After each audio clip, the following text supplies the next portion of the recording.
I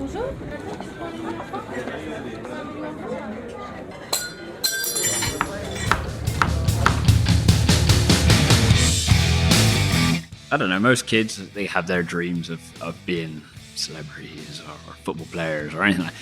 But for me, ever since I was a kid, my mum doesn't remember a time where I didn't say I wanted to be a chef.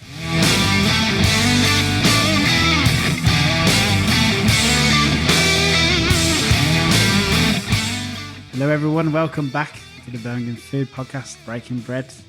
I'm your co-host Liam, and opposite me is my co-host Carl and friend. I am co-host. Not just a co-host, he's my mate as well.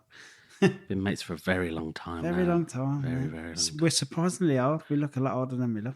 I don't think, like, I tell people I'm 40 soon, and people are like, nah. I'm like, man, fat people don't age that bad. So fat fills out the gaps, man. What did I say? Fat don't crack. Keeping all right, mate. Yeah. This is good because we genuinely haven't really seen each other for a little while. I was in Ireland and stuff, so. Yeah, apart from Sunday. Climbing a mountain, yeah. Apart from Sunday, yeah. We had Digbeth Dining Club in Shirley. Yeah, definitely not going to make the mistake of saying the only good thing that ever happened to Chef. Yeah, Jesus. There's some more messages coming through. Like, what are you on about? yeah, that was a bit of a blunder on my part. But in fairness, there's not a lot. There's not a massive amount of things, to be fair, but I was like, you know what, I'm going to do a post about it soon, a proper post about Shirley, because I figured out there's 10 good things. 10 good things. Now you are a champion of Shirley, but I feel like you're ahead of the curve, kind of like you were about Birmingham when you were telling us for years that Birmingham was the place, and we were like, shut up, you diff. Yeah, it's not the place, man. Up until 2012, we were right, and then after 2012, you were right. You were just ahead of the curve. You know what? It's just remembering when people say what's good in Shirley, and you go, shaking hand. Like now, I've like memorized 10 places now. You should have an elevator pitch for Shirley. But yeah, irrelevant. Digbeth Dining Club coming to Shirley is still a big deal. Mate, it's big wherever it goes. It's big, yeah, man. Like fucking unreal. For me, it's like you said before. It just shows that there is an appetite for wicked stuff in Shirley. Well, it was rammed. It was absolutely rammed. And they were all from Shirley, because you don't really need to travel because it tours. So, like, if you live in Bromsgrove, you haven't got to come to Shirley. There's even ones in Solihull. So, if you live in the centre of Solihull, you haven't got to come to Shirley to go to it. Yeah, so the chances are 90% of that crowd were definitely from Shirley. Yeah. And it was busy, it was fun, it was a good atmosphere. Greedies, man, kill it. They see the queue all day. There's a long queue. There was queues at a few places, but nothing like the queue Greedies had. Like, I went straight, I got there early, went straight, same as you, straight to Greedies. There was no queue when I got there, mate. I went there before the fries were on. It was brilliant. I just got there, and I literally walked straight to the front, turned around once I finished ordering, and there was like 20 people behind me. Because I planned it. I knew I was having Greedies. I was like, I'm having Greedies to start with. I'm going to have... Is it pronounced... Brummie, I think. Brummie. It would make sense if it was Brummie, wouldn't it? Yeah, the Vietnamese thing, it's class though. Oh yeah, you had that and you dropped some pork. The pork bit, I was devastated. I mean, there was loads of pork in it, but like still, I dropped the pork. You dropped one piece and I swear to God, it was like slow motion. Yeah, mate, I was so angry I dropped the pork. Could have been anything. Could have been a tomato or something, a bit of salt. It could have been anything, not the pork. Even I was gutted. I wasn't even eating it, but I was wounded looking at it happen. It was one fantastic. I see them all the time and everyone raves about them, and I feel bad because I never tried them, so I was like, I'm definitely trying them. I tried nearly everything else, so I'm having that. Yeah. And then Old Faithful herb and cheesecake for dessert. Yeah, I do love. I've got to admit, I love them, but I only had the wings the whole time I was there. Like I just wanted a big pile of wings, and luckily someone else went and got wings later. So you caved in on them as well. So I just had a load of wings again. Yeah, can't beat Greedies, man. Greedies are unreal. I'm glad you're coming around to the wings, man. I do feel like what's happened there, but I think strips are still better. You got to embrace the wings, man. That's how it is. But it's that sauce, that Thai sriracha sauce. I love that. It's like the best barbecue sauce. Yeah, the gravy. Their gravy's good. Yeah, you let me try that. Gravy's really good stuff. Dippy. That was wicked as well. So we might as well stick with Shirley. Coming up this Friday, so you listen to this, yeah? On Thursday. The comedy's on the Thursday. Comedy night Thursday. Yeah. Shirley Beer Festival. Biggest beer festival in the Midlands this year. Yeah, biggest charity one, I think. In the certainly, yeah, there's a big charity vibe to it. Yeah, it's cool, man. I can't name a brewery that's not going to be there, to be honest. Everyone I love's there. So yeah, the Thursday night you got comedy. There's a stand-up comedy night. and then Friday and Saturday it's the beer festival. And if you buy your ticket for the Friday or the Saturday, it gets you entry to the whole weekend. The whole lot, yeah. Apart from the comedy night, but there's a ticket you can get, and it's still cheap. That if you Yeah. get the comedy and all weekend included. It's like 40 quid, I think, for all I of don't even them. think it was that, I think it was cheaper. It's 40 quid. But that but you includes get- beer Yeah, tickets. I said this to Siobhan. Like I said, it's 25 quid a ticket. And she's like, what do you mean 25 quid? You still got to buy beer? I was like, yeah, but that's £20 of tokens that comes with it. Yeah, so it's 40 quid for this comedy, but you get 20 quid beer tokens as well. So I thought that's even better. And you can get in every day. So I was like, that's class. Like, I was going to go, but we got so much on, like, at the minute. It's mental. Yeah, I'm going. I can't wait. It's going to be great. Yeah, just great day out for the whole family as well. Loads of family vibes going on. Yeah, I think there's face Inflatables. painting, bouncy Yeah. castle, loads of good street food is going to be there. Like, don't ask me who though. I've forgotten. We'll keep banging the Shirley drum, hopefully. I'll be there, man. I'm going for it. We have got stuff coming up, man. Crafty Cat, if that ever opens. We're looking forward to that. There's something else opening in Birmingham that we can't talk about in Shirley, but Yeah. that's Solihull a as big well. one for us. Only down the road is obviously Soho Tavern. So it's Tavern Hampton and Arden. That Yeah. opens. We're recording today. It opens today Open to the today. public. We're big fans of the original one. Yeah, I'm looking forward to trying it, to be honest. Yeah, same as that one. Photos look great as well. It's got like a rooftop. I can't imagine eating a mixed grill on a rooftop terrace Nah, it looking looks a out bit over posh, like. to be honest. Does look posh, doesn't it? Hopefully the mixed grills are still the same. I've never looked at something before and gone, oh, it's posh. Like it's not. It's an unusual like thing to look at and go, oh, that's a shame. But Soho Tavern, the original, it's not really. It's not a shithole. Like it's all right. No. Yeah, it's nice. It's nice. They're all nice. Yeah.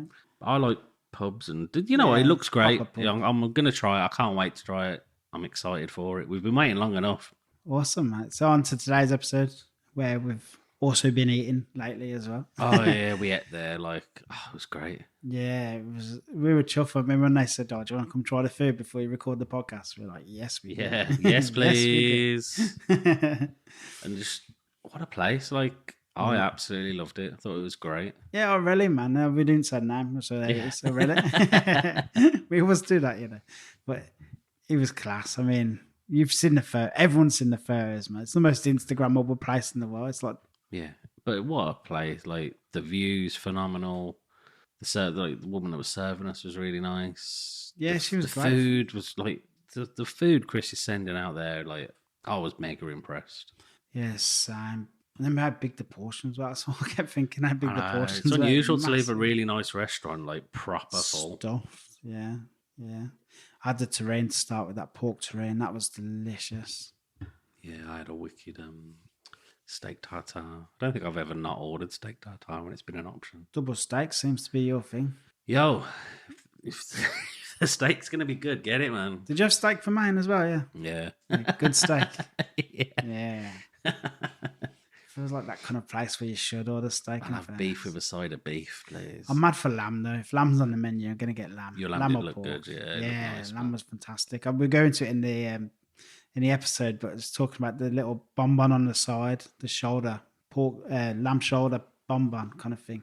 They're always the best bits, aren't they? Like the little bit on the side. Yeah, they're It's amazing. class. Yeah, then desserts. Yeah, so we had an awesome meal and then came back a week later to record with Chris, head chef. Yeah, this is a great pod. Like, I say this like, oh, yeah, this is a great podcast. I'm sure if you look at every episode, the intro, I go, oh, yeah, it's a great podcast. Like it is. But you know what? We were asked quite a lot on the run up when we said we were going to record an episode with the head chef. Quite a lot of people said, "Oh, who's the head chef?" You know, he's a little bit unknown. He's come from outside of Birmingham. He's not unknown at all. No, Like, he's a but then you big look chef. at where he's been, and like when we were sitting talking to him, we were like, "Wow!" So he went straight in there. he literally went in the deep end into fine dining when he started in the industry. Yeah, like the places he's worked, like his CV stands up to anyone else's CV. Yeah, very focused, like real focused. Even like listening back when I was doing the editing stuff, you could just hear his passion for food, focus. No, he's a chef, if you know what I mean. Yeah. He's mad for the industry. Talks positively about the industry as well. Like makes it sound exciting. Somewhere like you should get more people to work in. I love that. Just an all-round good guy. Like. Yeah, it was really good to talk to him about it all. Yeah. Really enjoyed listening to him and seeing his passion and As you said, he's focused. A young fella as well to get so far. And you can understand why with the training he's had. Oh, he's got places to go. Yeah, I think we'll be lucky to keep him in Birmingham, to be honest. Yeah, definitely. So I'm going to stop saying. I must address that. I always say ladies and gentlemen, but I'm not about ladies and gentlemen. I'm about whatever the hell you want to be. Yeah. Everybody, I hope you enjoyed this episode with Chris.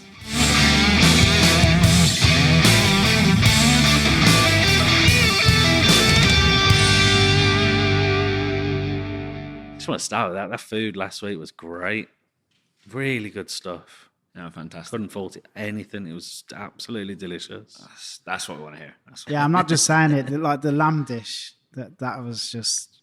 It wouldn't look out of place on any of the best tasting menus around the city. No, thank you. Apart from being a little big for a tasting menu, but other than that. Yeah, I did read your comments. It's our newest one to the menu, and originally we were doing it with lamb loin, which for me I was finding it to be a little bit too small. And I almost felt like it was missing something. I think it needs a more hearty piece of meat, hence why we've gone on to using rump now. I think it's just, it helps sort of with it. We're using more humble ingredients is kind of where we're going to try and start to go to our cooking here. A little bit more humble ingredients, but then just do delicious food with that and really concentrate on the cooking. And, it's all very well having beef fillet, lamb loin, all these most incredible ingredients. Having all those are great. But for us, it's very much about we're chefs, we want to cook. So we take the sort of more humble ingredients and try to make beautiful food sort of out of that. So that's kind of where we're going in the direction of the restaurant. There's an art to it almost as well, isn't there? Taking something humble and making it amazing. I think that's where I want to kind of go with food for me now is, using all those super high-end ingredients are great, and every chef wants to cook with them, and I've loved cooking with them my whole career, working with Jason. It was nothing short of the best, we wouldn't use any of the sort of lesser cuts. It was very much at Pollen Street. It was prime. Everything had to be prime. Everything had to be the best, which was great. And it's lovely to cook like that. And it's lovely to be able to see those ingredients, use those ingredients. But then also there's so many other ingredients that are equally as good, just maybe need a little bit more love and attention into them to make them shine like the rest. I think that's kind of where I want to see what we can do here with that. Was it shoulder lamb that was in the so it's a braised shoulder, Yeah, see, that's my favourite bit.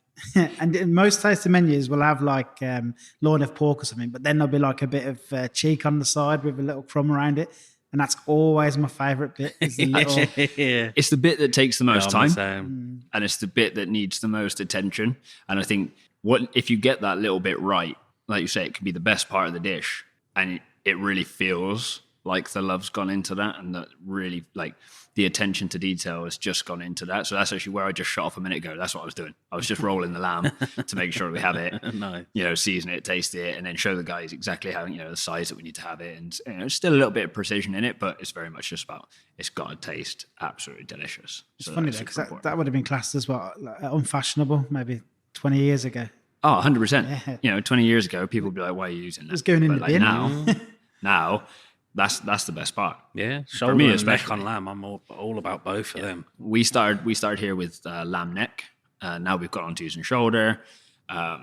Just really, really incredible ingredients that I think more chefs are going towards now as well. I think a lot of chefs are going that direction. I think with the price of everything going up as well, everything being extremely expensive, we need to learn to cook a little bit more with those humble ingredients. When we first got here and we opened the restaurant, of course, you're opening a restaurant, you got to have the best of everything. You got turbot, you got beef fillet, you got all these really, really prime, incredible things. But then, we've opened the restaurant now, let's show what we can actually cook. Let's really take all those ingredients, and also day and age, we've got to make a margin, right? We've got to meet our targets, because otherwise the restaurant's not going to survive. So that's every restaurant. It's a pain in the ass for everyone now, isn't it? Now. It's only getting tougher, and it's set to get even worse, to be honest. I mean, we're seeing it at the moment. It is a very, very tricky environment.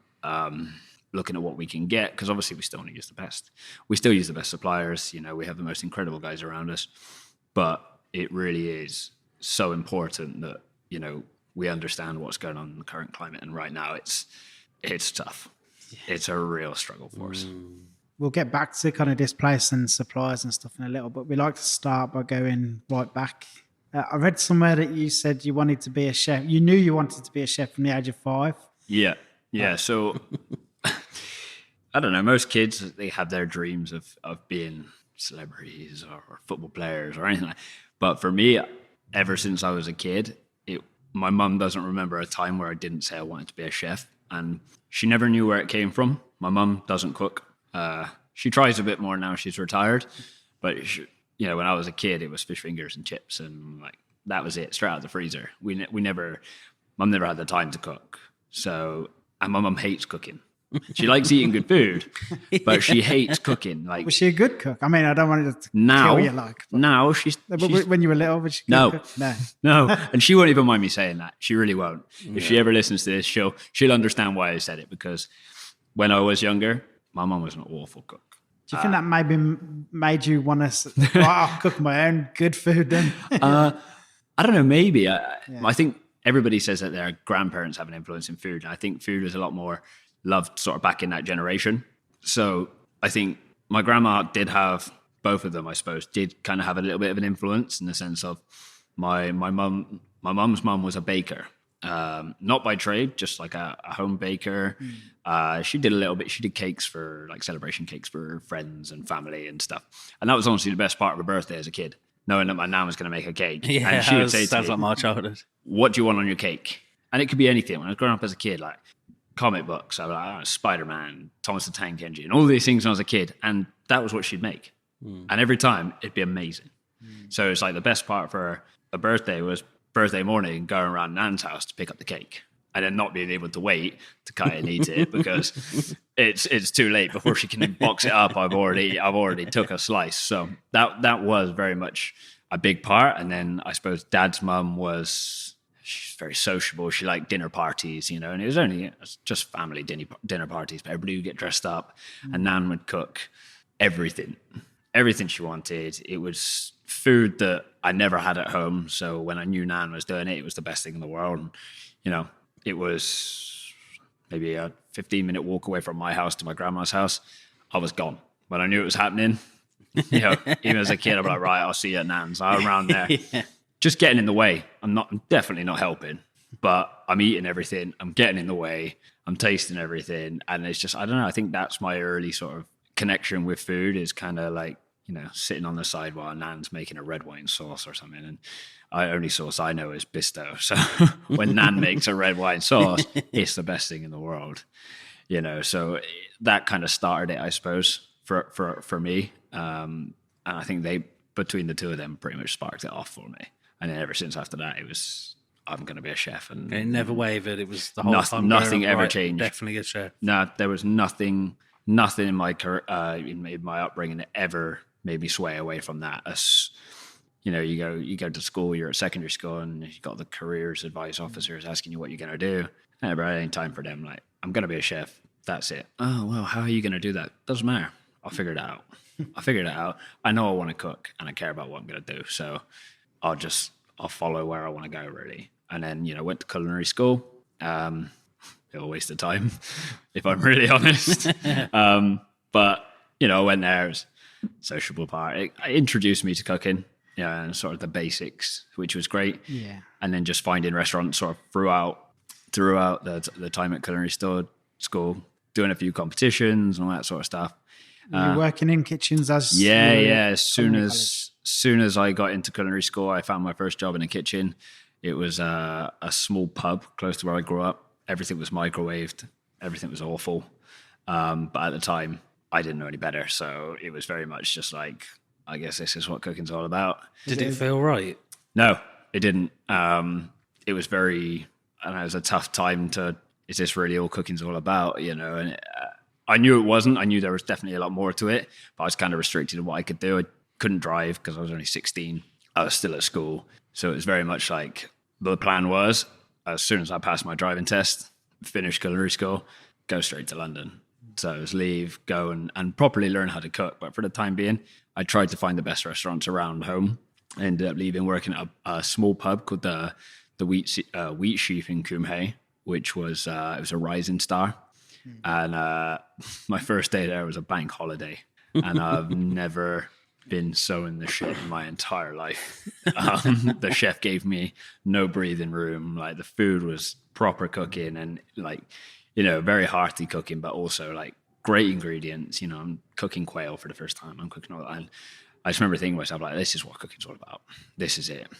In the shit, going down, not knowing what's going on. First day of the thing, chef's threatening to throw pans at me for not putting stuff up on time. And I'm thinking to myself, like, yes, now I'm in a kitchen. And going home that day, I went straight to my girlfriend at the time's house. And I just remember saying to myself, like, yes, this is it. I found somewhere now. And I ended up doing 2 years while I was finishing culinary school, working every single night at that restaurant and then all weekend at that restaurant, to the point that when I left there, I was a junior sous. But, a junior sous in a small pub in Bath. So I finished culinary school. Now it's time to properly go and learn to cook. And that was where the Waterside came into it for me. It was, if you're going to go for a high place, you're going to go straight to a 3-star. Peak a bit early. Yeah. So I did a few trials in London whilst finishing up my time at culinary school. So I went to Sketch, was one of them. I went to the Fat Duck, was one of them. And then finally I went to the Waterside. And I remember Michel Roux walking into the kitchen on my first day and telling me to cook an omelette. And it sounds like everything you ever heard on a TV show, but it was, walks in, come here, boy. I'm like, yeah, chef. It's like, cook me an omelette. That's the hardest thing I've ever done in my life. But yeah, cook the omelette. Remember something from culinary school because, they teach you how to cook a proper French omelette. Finally did that and then got offered the job and went there 2 days later. So, that was pretty much what it was all about. I want to learn how to properly cook and go to the most prestigious French restaurant in the UK to learn how to cook. So. It had 3 stars since the 80s or 70s? Yeah, it's had 3 stars for over 40 years now. Yeah. I was there on their 30th year anniversary of having their 3rd star. Wow. And that was just a massive street party. It was amazing. Can you imagine? Do you feel a pressure to kind of uphold that history? I don't think so. I think the industry's changing. Everything's evolving so quickly within the food trends, and that place will, I think, forever hold its 3rd star.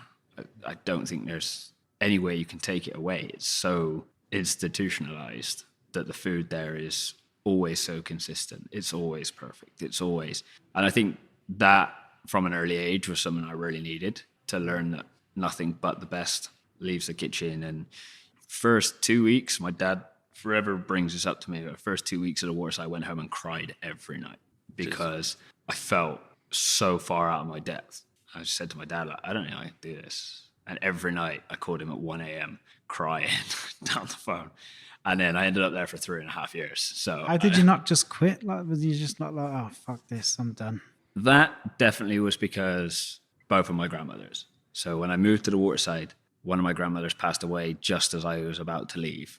And that was tough. It was always her dream of me being a chef, working in some of the best restaurants. It was always her.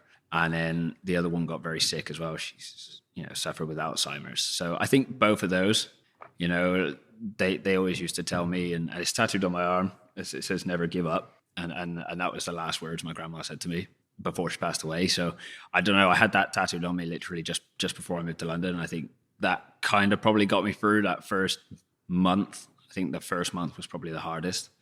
Just very much completely different environment, sort of nothing but perfection, just learning so much. I think trying to learn it all so fast was what just kind of overwhelming. And I think that was kind of tough, but they definitely got me through it. You got to keep going. It's going to get easier. And the pep talks from my dad every night of just being like, nothing's going to stop you. Just keep going. And then, I guess it paid off in the end. 3.5 years there was there a day where you just finished a shift and you were like, actually, I nailed that shift. That's good. I'm sort of getting this now. I think it was the day I was there a month. And the first month I was there, you're on the herb section. You're that guy. You do the herbs for every section. You chop the chives, you pick the chervil, you make sure the pasta is set up, you do all the kind of like odd jobs, and you're kind of a little bit of the bitch of the kitchen, I suppose. And the longer you stay on that section, it goes to show sort of like what you're really made of. And 3rd or 4th week it was, Chef Alain came to me and said, I see you've done pastry diplomas and stuff like that. And nobody got to go on pastry at the Waterside. Nobody. It was very, very rare that a young English kid would go over onto the pastry. So when he offered me that, I was like, put me over there. Great. So I think once I'd done that and I kind of went home, I thought to myself, you know what, actually, I'm obviously doing something all right because they've moved me pretty quickly. And now I'm straight on to pastry. So started learning pastry, didn't speak a word of French. Every pastry chef in the kitchen's French. I have no idea what's going on. But then I think I'm having the best time now. I'm learning now, and I'm really, I progressed through pastry, ended up running the bakery, ended up doing all these bits and pieces for the kitchen, and then working your way all around that, kitchen, knowing every section. Just, I don't know, just every day was something new. And I think that was what just kept me going through the Waterside. It was just, even though the menus change every 4 seasons and they're the same every single year, you're never on the same section during that time of the year. So it's always something new. So it was very much a lot of that, and kind of just getting promoted, taking my family to the restaurant to celebrate the promotion, all those bits and pieces. It was kind of, it was special at the time. And it was, taking my family there was amazing. They didn't know what they were eating. My mum didn't know what I was. My dad didn't know what sea urchins were. They didn't know any of that, but they got to sit and experience it. And I felt super proud then, like, I work here. This is what I do. And my mum and dad are just overwhelmed with pride at that moment as well. Not the fact that we had too many bottles of wine. We didn't know what was going on.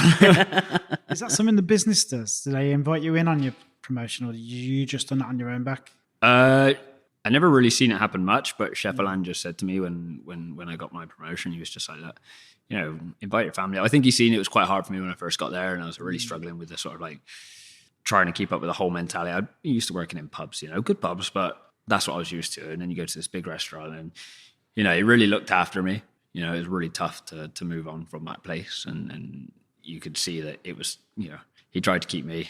He threw everything at me to keep me, but it was time to move on. So it was a lovely touch though, isn't it, to do that? Yeah, I mean, to invite your whole family up, you go into a 3-star, you get so well looked after. My parents have never been to a restaurant with a Michelin-Star. They didn't know what they were walking into. So to see them completely blown away, I thought, actually, I've landed on my feet here. I'm doing all right. Yeah. And it was just kind of from there. It's just keep going. And then obviously it got easier. You begin to know everybody in the kitchen. You get involved with the kitchen banter a little bit more. At first you're just the quiet kid in the corner, just like trying to stay out of the way so you don't get beaten up by anybody. But it was definitely, that was a good moment. Why leave when you were at such an amazing restaurant? What's the desire to move on from? Self-progression. I'd been around all the sections. I had a great time. And then once you've kind of done all those sections, it's kind of like, okay, now it's just the menu changes. I know wrong, the food's perfect every time, and it's fantastic, and it's fantastic. It's brilliant to be a part of, but then there comes a time where you got to go and do something different then, and I had a couple of offers come my way, so kind of weighed up my odds and decided to go on. To which Chef Alain definitely advised me against. He was like, don't, just a little bit longer. But I chose to do it anyway, and maybe I should have listened to him, but I don't know. It's worked out all right in the end. So. So far. Yeah, I think. So good. We'll see. So, what did you go on to do after that? So I went to open Clifton House with Andre Garrett, and that was tough. That was taking over a very old hotel. I'd never worked in hotels, so I really didn't know what we were going into. A very old kitchen that was falling apart. Obviously, they've had a renovation since then. Did it have its own team already there, or did you take team with you? No, there was his own team already. Andre took me and 2 other guys, which I guess he knew from somewhere else. But it was all kind of a very new team. And then the old team that was there, a couple of them stayed on and a couple of moved on with the chef that was going from there, who went on to, I think, Maze in London. So he kind of moved on, took a few of his team with him. And then we obviously brought a few more in ourselves, kind of started to build the restaurant. But that was a tough opening, with the kitchen falling apart. It must be hard to go from like such a well-oiled 3-star machine and then go to something new and starting like that. Yeah, 100%. You go into you walk into the Waterside kitchen, it's immaculate. Everywhere is so organized. There's never any issues. Like the issues I face here and the issues I think I faced over my career being a head chef and running establishments, there's always something going on that you're trying to sort out, but I never seen any of that at Waterside. Maybe it was because it was all just so well under control, or they just really, really good at hiding it. But you would have never thought anything ever went wrong at that place. There was never any phone calls to suppliers, like there was never anything. I didn't see any of it. It was just very much just like, you get to work, everything you need is there, everything's fantastic. You cook all your food, everybody loves it. And then you go home, and it was going into Clifton, you're struggling with suppliers, your stove's not working, the kitchen floors come up. All these things that we walked into was very, challenging. And I was only 20 when I went there, so I was still young when I got there. And Andre put a lot of pressure on me, which was nice. He didn't really have a right hand at the time, and I didn't want a junior sous role. I just wanted to go in there as a senior CDP and just kind of cook and help put the menus together and just kind of enjoy it as we were doing it. But because there was no other senior, it was very much kind of like I took on top of all the ordering and trying to control GPs, which I had no idea what I was doing. Whether I've got that down yet, I still don't know. But it was a lot of pressure through that, and a very eye-opening experience on that one. I imagine you learnt a lot as well, though, through that. I mean, Andre put a lot of responsibility on me, and obviously, if I could, talk to him about it now, I'd probably thank him for all of that, because he really did, in the nicest way of saying it, dumped a lot of stuff on me, which I kind of just had no experience in managing it, but just had to figure it out. So it was kind of a lot of pressure, but also quite exciting to think that, you got all this responsibility on you. But then when you go home and you can't sleep because you're thinking, shit, did I order milk? Or like all those things. It's like, they're small things, but just those extra responsibilities are really small things in a lot of people's minds. But in my mind, it was what kept me up at night. And I never slept at Clifton. I slept in a staff room most of the time. Wow. So yeah, that was interesting. And then I did just over a year, I think, there, and then I had to leave for a few health issues. Lack of sleep. That was definitely, I think, what caused most of the health issues. But there's a few things that I had going on, which I kind of, I have. You're doing well to stick it for a year, by the sounds of it. I mean, I was doing. I think my longest stretch I did something like 28 or 29 days straight. Wow. Basically, it was our pastry chef had a young kid, wanted to spend more time with his kid. 2 days before Christmas, packed his stuff and left. Took his entire pastry team with him. And the pastry section within that place was huge, with the afternoon tea, desserts, functions, room amenities, everything. And Andre just went, well, you've done pastry at Waterside, so can you do it? And I was like, yeah, sure, it'd be fun. I was wrong. It was not fun, because the day I walked into a pastry kitchen, there was no pastry chefs left. All of them had gone with the previous chef. So what used to be 4 or 5 people in the kitchen at a time was me doing the bread. So I was starting at 3:30, 4 in the morning, getting out just after midnight, 1 o'clock. I did this 27 days straight. Jesus. It was tough. I'm surprised you're still alive, mate, to be honest. Honestly, I say it was tough, and like to the point that my feet were bleeding. Like, I was in a bad way, but I would not change anything about that, because that turned me into the chef that I am now. I'm very much of like, if a job needs doing, just get it done. Like, there's no, that's not my job or anything like that. It's very much like, if a dish need doing, I'll get in there. I don't mind. First 3 weeks here, kitchen porters were a slight bit of an issue. As soon as it hit 6 o'clock, they're like, see you later. So I found myself doing the dishes most nights. And, I think if I didn't have that, I probably wouldn't have that mentality of just like, it needs to be done. Someone's got to do it. You might say it's not your job. It's not my job. But I'm still going to do it, because it's a job that needs doing. Yeah. And that very much taught me that. And, Andre seen me in a bad way. And he did look after me. Like, when he seen me in a bad way, he was like, all right, you need to sort yourself out a little bit here. Bring me fresh socks and all that sort of stuff. So, character building, I suppose, what I think they used to say it was. I think it was more character breaking down. But yeah, I know, it was fun. It was fun. It does not sound like fun. No. At the time, I'm still 20 years old. I've still got all my energy. I'm drinking 3 or 4 Red Bulls a day to try to stay awake. But again, just super fun. Loads of learning experiences. And just, looking at it in a sense of, it's going to make me a better chef in the future. It's going to make me a stronger person, which it did, now. At the time, not so much. But no, it's all part of growing up. Yeah. So you move on from there. Where do you move to? I went back home to work at Lucknow Park. So I was at Lucknow Park for just under a year before I wanted to get back into London. So I went back to Lucknow as a junior sous. It's just close to home, and it helped me. It was a little bit of a slower environment. It was, the restaurant was closed Sunday night, Monday, so you had a little bit more time to, prep and get ahead of things. And, it wasn't, we weren't doing 120 covers, which is what we were doing at Clifton.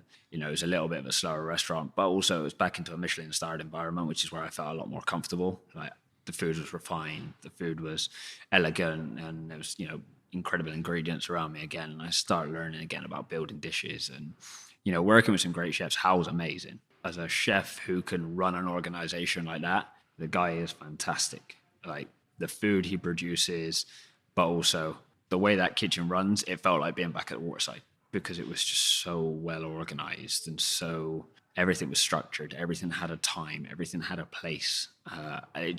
It felt better, and it helped me sort of calm down, sort out my health problems, which was mainly asthma, but it got really bad. So a lot of it was just that settled me down.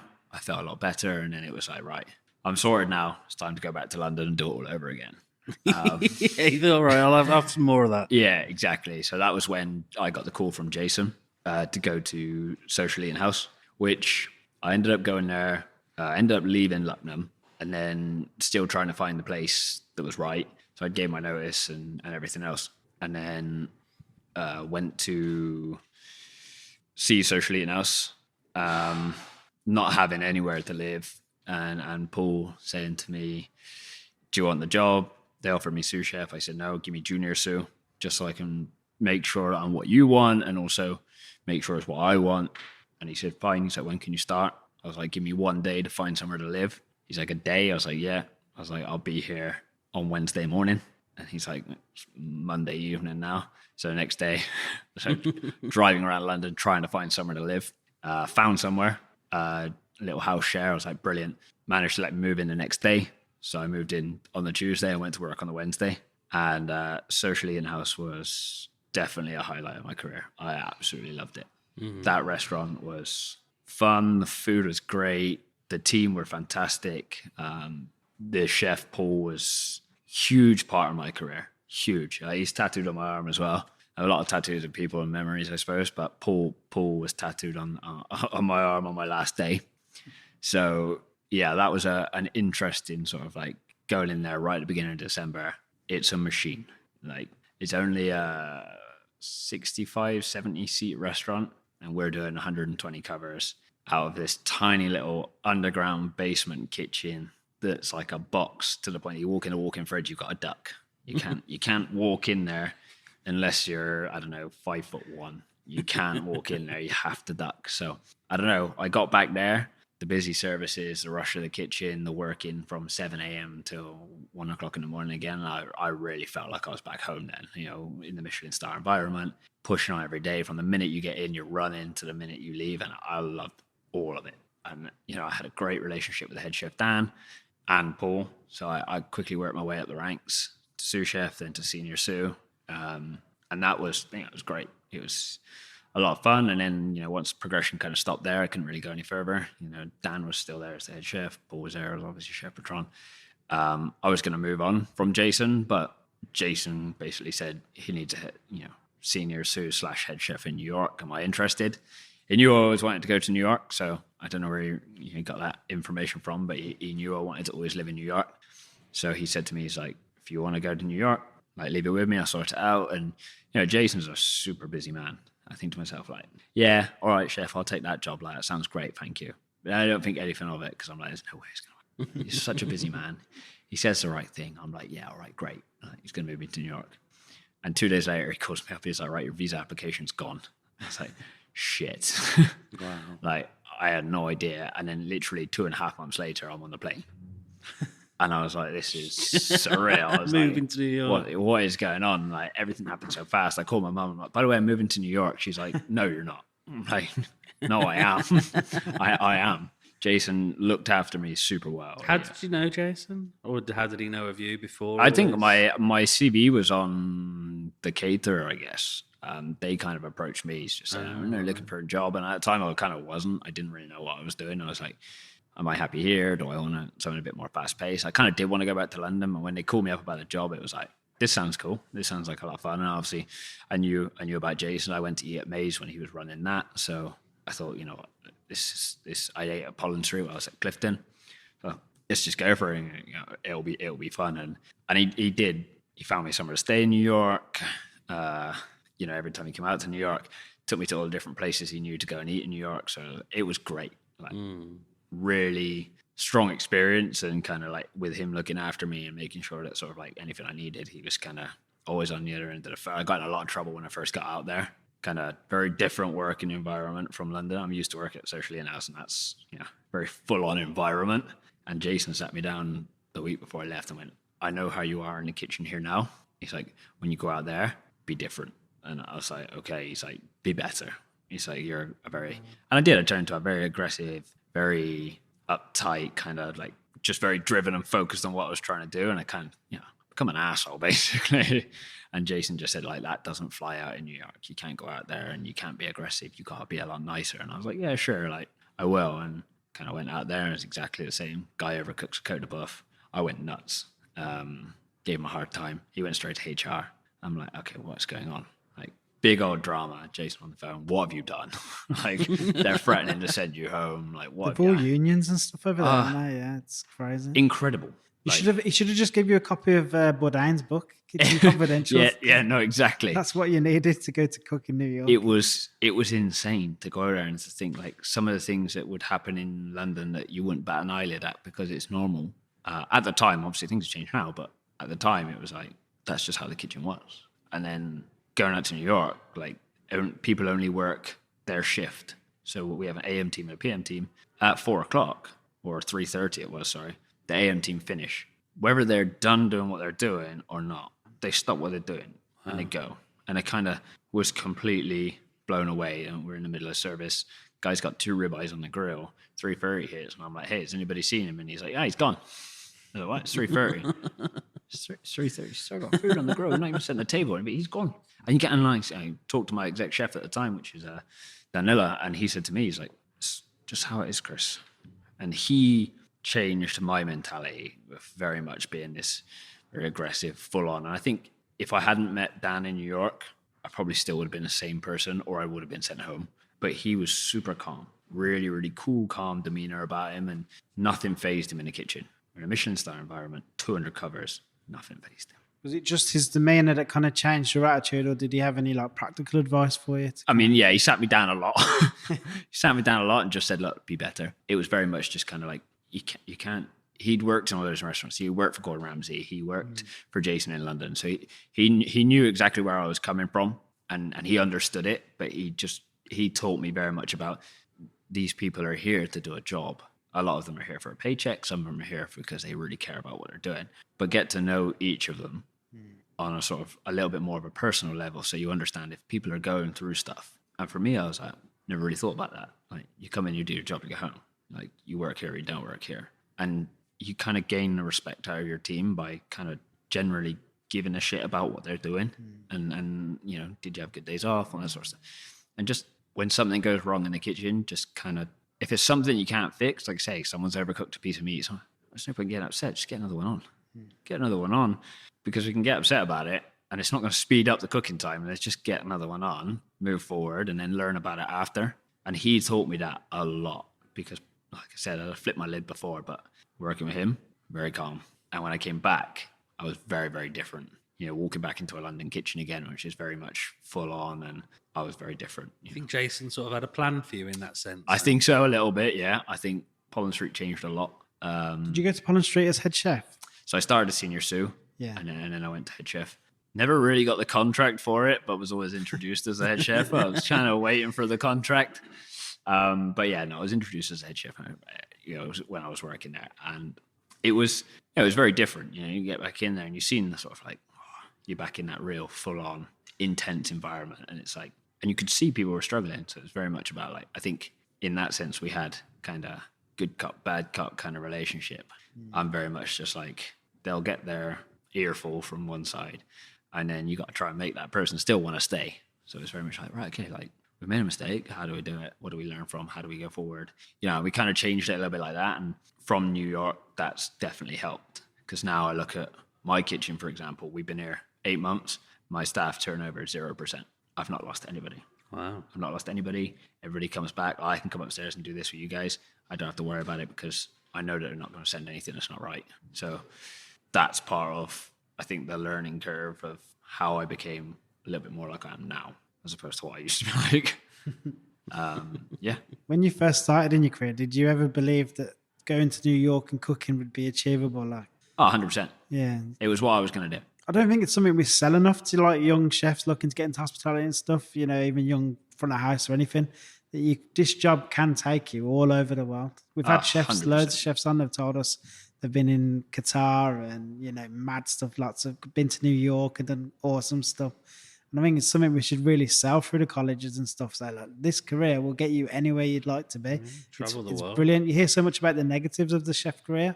And never like, fucking hell, this is a brilliant job. It's exciting. You can go everywhere. It really can take you anywhere you want to go. Anywhere you want to go. And I think I always knew I was going to go to New York anyway. But I agree with you. You know, I tell a lot of my young guys, obviously D&D are a big company. They have restaurants in New York. They have, you know, they have the opportunity to send people everywhere. And the same thing with Jason. Like, just before I started with D&D, Jason calls me up, asked me if I want to go open his restaurant for him in Saudi. You know, so there's like, you know, then potentially go to Dubai and all these places. Like, there were so many opportunities working for Chef Jason, and like that was kind of a selling point when I brought people on at Pollen Street and I interviewed people. I was like, hey, like, you know, you come in here, you do a year here, you want to then go to New York, you want to go to Dubai, you want to go there. It's like, we can make it happen. And Chef would make it happen if they really were hard set doing it. They come and do a year at Pollen Street and they work super hard. Chef Jason will send you anywhere you want to go.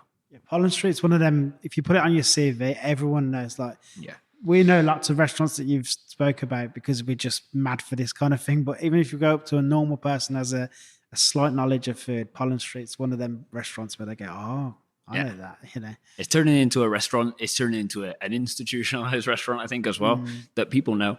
You know, Chef's a big name, and he's done great things for the industry. And I couldn't thank him enough for everything he's done for me for my career. I definitely wouldn't be where I am today if it wasn't for him. And if I had the choice and I had the opportunity and he says to me in 5 years' time, come back and work for me again, he's the one chef I would definitely go and work for again, just because of how he conducts his business. And like, yeah, he's a fantastic chef, but he's an incredible businessman. If I could ask anybody advice for opening a restaurant, that's the person I'm going to go to. Like, how did you do it? Because I know he went through hell to open Pollen Street. And you look at him now, like, he's all over the world. Everybody knows him. He's, you know, it's just, he looks 20 years younger than he did when he was working at Maze. You know, he looks incredible. He looks younger than I do now. So it's just, you know, he's kind of the sort of chef I want to be. Look up to him and kind of like, you know, in 10 years' time, I want him calling me saying, can you come work for me? It'll never happen. And he definitely, he would never approach me for that. But no, definitely a big part of the industry is there's no limits in this industry anymore. Like, there's nothing you can't do and go on to from here. I say that to all my young guys. All my young guys are in there now. I'll put them in for all the competitions they want to go in for. I'll help them with it all. And then once they want to move on, like, work hard for me. I'll put in any call I can of any favor of anybody, any connection I have. I want to help them. You know, like, I want all my chefs to be far better chefs than I am. That's super important. You know, they're here to learn from me, but ultimately I want them to go on to be a lot better than I am. And at their age, I want them to be better than I was at their age. You know, I make it sound like I'm an old man, but I feel like an old man. Obviously, things ended well with you and Jason, and you talk very respectfully about him. Why did you leave? It was time. 6 years, it was time. Yeah. Yeah. Just because you wanted to see something different. And yeah, I think so. And it's time to kind of try and put my stamp somewhere in the industry. And, you know, I left on from there. I went to open the Randolph Hotel. I always said after working in Clifton and stuff, I never work in a hotel again. And then end up, It's a different animal, isn't it? Hotels. It's ridiculous. Yeah. Like. Hotels are, unless you're a restaurant within a hotel, if you end up becoming a hotel restaurant, it's not the same. It's not the same. And You've got everything banqueting, breakfast. so yeah, the Randolph. So when we opened that, we had 68 covered dining room, 2 PDRs, banquet hall, 2 afternoon tea rooms. Sorry, it was 3 PDRs and 1 upstairs. Yeah, it was, and a chef's table. We had everything. Jeez. And it was the biggest operation I think I've ever seen. And kind of like, it started out as when they sold me the job, it's like, yeah, you're just going to be mainly focused on the restaurant. That 68 covers, that's all you're going to do. We want a star. We want all of these. I was like, all right, great. And then when I got there, that was not what they wanted. That was the opposite of what they wanted. They wanted 150 covers. They wanted 300 covers for breakfast. A banquet hall going on all at the same time for 300 people. Drinks receptions here, canapé events over there, 180 for afternoon tea. And it was just like, and you know what? I'm grateful for the fact that the restaurant took off and we were busy. Definitely too busy. You know, commuting to Oxford, back to London every day. It was busy. And, you know, we were starting at 6 a.m., helping with breakfast. Then we go on to do lunch. Then we go on to do afternoon tea. Then we go on to do dinner. Then we got to make sure we got the overnight menu. So, like, there's just food non-stop coming out of that kitchen. But kind of when I seen they wanted to go down the more sort of more casual route, you know, I had to turn it into more of a brasserie as opposed to a fine dining restaurant. We changed it and we noticed the covers drop off massively. And then that was just alarm bells for me. Had time to get out. Just, you know, it's not what I'm trained my entire career to do. So it's not what I'm going to stick by doing now. I'm going to go and do something I want. And I played you there because I don't want to get personal, but I'm guessing the money was pretty decent. You could have just done easy brasserie food, took home good money. And I wish if the money was better, potentially. You might have considered it. But it definitely. I could tell. I mean, I've only met you today, but you've got that passion. There's no way you would. Yeah, money isn't a thing for me. No. You know, as long as I've got enough money to pay my mortgage and I've got enough money to, you know, put food on the table, I don't live a luxurious lifestyle. My boys will find it hilarious. They, you know, I don't wear designer clothes. I buy shirts from Amazon. Like, I don't. It's just not how I am. You know, when I moved to New York, I moved with everything that I owned. I had 1 suitcase and it was 3 kilos under my allowance, and that was everything. Wow. That was all my clothes that I owned. Like, I'm just not that sort of person. And so, like, materialistic and money for me is just like, as long as when I want, I can take my fiance out for dinner. She's happy. I'm cool. Like, it's fine for me. So, like, money's not a drive thing for me. But if I'm not cooking what I want to be cooking, then I'm not going to stick around. No, you've got to be happy in what you're doing, ain't you? Yeah. No. The industry's driven on passion. And as soon as I didn't love what I was doing at that restaurant, it was time to go. So, other than the obvious reasons of Birmingham being an awesome place, what took you to Birmingham? D&D begging. You know what? I still live in London. What? I don't commute every day. D&D have been nice enough to sort me out somewhere to stay. Yeah. But I'm not planning to move to Birmingham. Just because I'm editing this out, definitely. Just because I've just bought a house in London. That's the only reason. Otherwise, we would have packed up and we would have been here. But yeah, the food scene has definitely changed in Birmingham. I think I came here once when I was 17 for a competition at a college, Young Chef of the Year. And it wasn't really a great deal going on there. But now you see all these restaurants popping up here and there, and you know, you've got the Michelin-Star restaurants in Birmingham that are great. You know, like Purnell's. I went to eat there just last week, and you know, our restaurant's had a star for 15 years, I think it is. Yeah. I hope I get that right, and he doesn't listen to this and learn. A good while. Yeah. And the food there was fantastic. It was so worthy of its star. Quirky little restaurant, but like the food was knockout. He came to eat here. So I thought, you know, I'm going to go and check out there. And, you know, you look around and you just see all these restaurants now popping up here and there in Birmingham. And it's kind of like, okay, it's turning into quite a foodie destination. Yeah, even for us, it's hard to keep up with all the openings, to be honest. Yeah. What do people say about outside Birmingham? Say about Birmingham outside of Birmingham? Yeah, like the food, particularly the food. I think a lot of the industry is saying the same. I think a lot of the industry is saying that Birmingham is really sparking up some really fantastic chefs, some really great food. And there's a lot of people definitely we find a lot of people travel from London to come and check out the restaurant here, maybe again because D&D London. But no, it's definitely you see a lot of chefs coming here to open new sites. And like you say, there's so many places opening at the moment. I just think there's so much diversity here. So it's almost turning into a slightly smaller London, I suppose. The food scene in London is still massive, but it won't be long, I don't think, before Birmingham's up there with it. So it's exciting times. Sorry, were you working for D&D before or? No. No. So I was still at the Randolph Hotel, and then I was supposed to work for D&D just before lockdown. We were supposed to be opening a restaurant in LA, and obviously COVID hit, so it kind of just stumped that. And gets it. Yeah, yeah. The visa literally got approved 2 days before the US closed their border, and that's a good thing because otherwise I would have had no job. LA was a weird place during COVID as well. Yeah, so I heard. Yeah, but I wasn't actually going to go straight to LA. I was supposed to go straight to New York, help with their new restaurant in New York until LA was ready, and then again, kind of COVID hit and everything kind of settled down. And I think they kind of said we're just gonna hold off on the LA site. So I ended up staying with Jason for probably another year. And throughout all of COVID, we were doing that at home hampers, which was great. And then they were talking about this place. They had a few chefs in mind, and they kept calling me, and I kept saying, it's Birmingham. I'm not going to move to Birmingham, and I can't commute every day. Like it's 120 odd miles, and I can't do there and back every day. So no, I'm not going to do it. And they kept calling, and and I got them. I got Carol calling, Duncan called, then David called, and they were like, just go and see the site. So I was like, all right.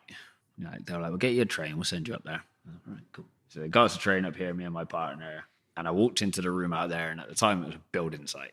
And as soon as I walked in there, I was like, yeah, all right, when do you want me to start?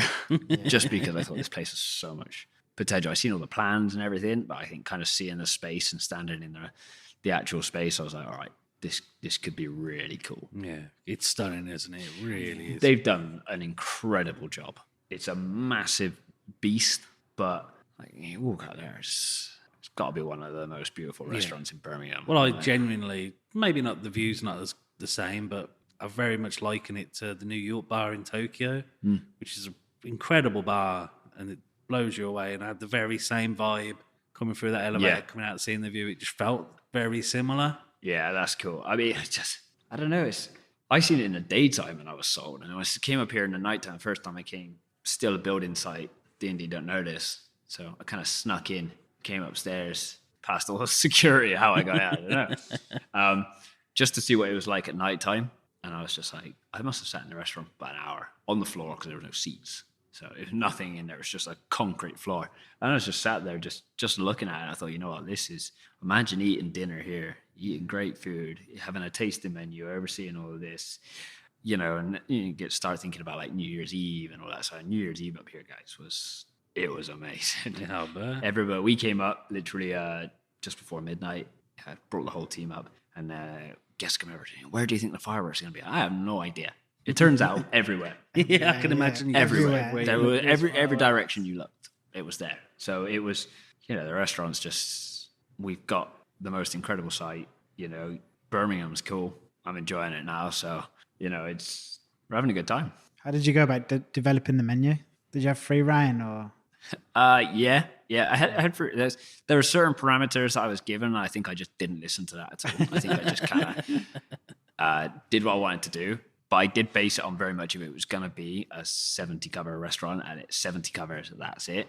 I was wrong, definitely wrong. So when we got here and we were doing the food that we were doing right at the beginning, I was like, okay, this is great. This is cool. And then obviously the covers started to pick up, and the restaurant's demand became so much higher, which I'm not knocking at all. I love the fact that we have 160 people want to come here every Saturday night, and we have a wait list of 50 people for the same night wanting to come. So like, I cannot fault that at all. And that's brilliant. It's a lot busier than I anticipated. So I've had to then develop the food and kind of put a slight turn onto what we do. So we can execute it beautifully still for 20 covers and equally as beautiful if we're doing 150 covers. So it's changed the development of the food a little bit, but again, it's still very much about just cooking great food, using brilliant ingredients, working with the best suppliers, local as much as we can, and just kind of build the menu around that. It's hyper seasonal, have to use what's in, what's around and what's in season at the time. So that kind of drives the menu. And we've now introduced a tasting menu, which is more me. But, you know, if you're doing that in the middle of 160 covers and you've got 20 of them having tasting, it becomes very, very hectic downstairs. And there's food leaving the kitchen left, right, and center that you got to try and keep an eye on. But definitely building it just around the trends that we see that are coming out, and, you know, trying to compete with those restaurants in Birmingham. You know, the restaurants I want to compete with, I want to compete with the likes of Adams and Purnell's. And, you know, obviously this restaurant's a lot bigger in capacity, but I still want to compete with that sort of style of food. So, you know, we're working super hard to do that. So the aim is Michelin. Yes. Yeah. I mean, I want a star. And if we were doing 80 covers, I feel like we'd have a lot better chance of achieving that. But, you know, when we're doing those incredibly big numbers, again, brilliant for us. It's great that the restaurant's got such a buzz about it and all that. But, you know, it does make it a little bit harder to super refine that food. Yeah. But ultimately, if we can do 160 covers and get a Michelin-Star, you'll just see me standing on the roof. I'll be so happy. And that's what all the guys are striving for as well. The guys and girls I got downstairs in the kitchen, they all want to do the same. And they're all here for a reason. You know, like, we get the reviews, and we're working super hard every day to try and achieve what we want to achieve. So, you know, hopefully, it's definitely not going to be this year, but hopefully next year, at least I want to get in the guide. I definitely want to get this restaurant in the guide. And I think it has every potential to get there. We just got to keep working at it. Yeah. Do you have a favourite dish that's been on the menu or is on the menu? Probably the white asparagus dish is in at the moment. I should have had that. White asparagus came in season really early this year. And as soon as I seen it came in season, I jumped on it straight away. There's some wild garlic out now. Wild garlic's really just early? came in. I feel like everything's early this year. Is it? Yeah, so I want to put wild garlic on the lamb dish, and I'm just waiting for it to come down in price just a touch. All right. Tell you where you get a load. I think it would go great on the lamb dish. It's astronomically expensive at the moment. But I think, probably the white asparagus with trout roe, I think is probably my favorite at the moment. Just using great white asparagus. Very, very simple dish. Like, there's not much going on. It's very much about the cooking liquor that we use for the asparagus with the pink peppercorns. It's nicely spiced and, you know, loads of acidity. We use calamansi gel on there as well that gives a real punch. And then we finish with like a super buttery smoked trout roe beurre which we make with burnt butter. And again, that just kind of like, you got your super earthy asparagus, super acidic calamansi, and then just buttery, fishy, delicious. 4 or 5 things on the plate, but eating that dish. Like, that's my belly rumbling if you had that song. How was that rumbling? I knew I should have had that dish. We just had a fair representation of your style of cooking, yeah. Yeah, that's just very much, like I say, 3 or 4 things on the plate, but everything's on there for a reason. It's got to complement each other. I'm not overly fussy with what goes on the plate. It's very much about, like, if it works for everyone on the plate, the flavors go together. The flavors are big and bold. Like, that's really, really important. You know, if you've got 3 or 4 subtle ingredients on the plate, okay, it's there, but it's got to be each flavor has to really let you know it's there on the plate, and that's kind of where my style of cooking's coming from. It's, you know, pairing those ingredients together to really deliver, you know, a punch at the end. Awesome. Did you have anything you wanted to bring up or talk about, or what you got us here? I don't know. I mean, you guys, I'd like to know where you guys would recommend me to go and eat now. In Birmingham. Tell you where we're going now. Bonehead. Have you heard of Bonehead? You know what? Chicken. One of my guys was telling me about it. It's the best restaurant in the world. Oh, yeah. It's that good. Everything there's really dark. They're playing loud rock music and they're doing the best fried chicken you've ever had. I guarantee it. And where is this? Because I know I want fried chicken. It's just down there. Behind the casino. You're joking. Actually, It's just about nearly see just it. outside the restaurant. Yeah, I didn't even you know could about See it. the there, casino there, just by where the brew dog is. If you come out of there, it's just round the back of that casino. Yeah, Right. that's What the time do they place. close? Meat Shack burgers. Can't Yeah. beat Meat Shack. Oh, loads. We're big fans of 670. You've been grams. 670. Honestly, Cry. like I said, I ate at Adams and Purnell's Yeah. and Asher. I've had no time off, but like, I know. Wow, good. 670 grams is one of my favourite places. Yeah, you would enjoy that. Really good. Le Petit Bois in Moseley. If you get to come out of Birmingham a bit, go and see the suburbs. Go see Moseley. Oh, this That's mate, we really could see nice. this is another There's podcast. loads. Yeah, we could, But you guys got me on Instagram. Eat now, Vietnam, so that's the you just one. keep sending me It's loads of another- places to go and eat. Yeah, I Because can get you a list. definitely. it's everywhere I want to go and eat. Like I've been around London. Yeah, I've seen London. I've ate at some of the best restaurants in London. And I've had loads of fun doing it. But now, like, when I get an evening where I can go and try something different, I want to go and sort of see what Birmingham's all about. Yeah, definitely. Because it's like I say, it's definitely up and coming. So I just want to be a part of that. So Yeah, cool. Cool. Well, mate, thanks for giving us a load of time. Just before we finish, Carl likes to do a few quick questions, just a bit of fun, light-hearted way to finish the podcast. Yeah. Not really about what we've been talking about, just It's nonsense, but it's nonsense. let's do it. Which favourite movie? Hot Fuzz Oh, that's What a a good film. choice. / Shaun of the Dead. Yeah. Shaun of the Dead, I think probably the all time, but Hot Fuzz because The it Cornetto got me and my trio. missus together. I didn't really like Journey. Is it World's End or Journey? World's End, yeah, let's not talk about Yeah, I that. don't know what happened with that one. Your favourite band? AC/DC. Oh, these are good answers, Yeah. man. I'm liking this one. Do you have a cookbook you'd recommend to anyone? Pollen Street. Hands down. you get royalties Yeah, from it. best cookbook in the world.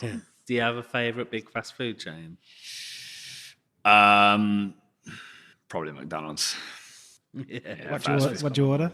2 double cheeseburgers and a McFlurry. Yeah, Nice. simple. What's your favourite dish you cook at home? Sweet and sour chicken. Nice. And what's your favourite food destination in the world, other than Birmingham, obviously? New York. Yeah. That's come up a lot as well. I think most people that have been there have come out and said New York. Yeah, New York. I like that question. Are you going to do that question? Conrad told us about it. I like that question. Quickly do you that. ask it. Yeah, 'cause I've- Quickly do this question that Conrad asked. It's a good one for like if you got food is about. So what was it? Pig. You have to give up one. If you have to give up one, pig, sheep, cow, chicken, which one are you getting rid of? Oh, no. I decided. Vegetables. Took me days to come up with the answer. I still don't really have an answer. So this isn't like a quick question. Yeah, this one's you got to really think about. Yeah. Yeah. No. see, You always think of something, don't that's the yeah, problem. it's there, and you think, yeah, that'll do. No. And then you think, no, what about I was that? going to say chicken, but then I thought fried chicken. Fried chicken, Never yeah. had fried You can't go And for it's so fried versatile. But yeah, no, I'm going to say chicken. chicken. And then I'll change my mind later, and I'm going to call you and be like, take Yeah, that bit like, out. Yeah, it's lamb now. I think I did go with chicken on the basis that Cray 670 he does fried chicken, but it's quail. Oh, see, you can get away with So, it. There's and plenty that's of way plenty better. of other birds. Can't get many other sheep. Definitely. Yeah, all right. Chris, this has been awesome, mate. Really appreciate you giving up all your time. I know thank how you very busy you are, mate. So this has been really great. No, thank you guys. It's been a lot of fun.